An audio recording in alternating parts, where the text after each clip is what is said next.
Pengakuan Ayu Ting Ting soal lamarannya dengan perwira TNI.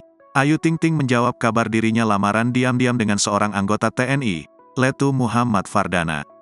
Saat dikonfirmasi, Ayu Ting Ting tidak banyak berkomentar. "Doain aja ya," kata Ayu. Kabar Ayu Ting Ting lamaran terungkap setelah beredar foto Ayu bersama sang calon.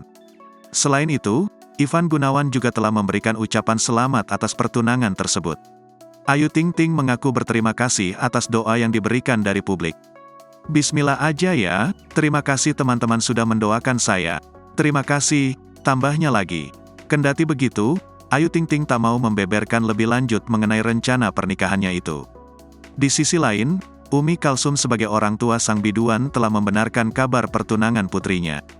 Ia pun meminta doa terbaik untuk kebahagiaan mantan istri Angie Baskoro. Padahal sebelumnya, Umi Kalsum membantah isu Ayu Ting Ting lamaran.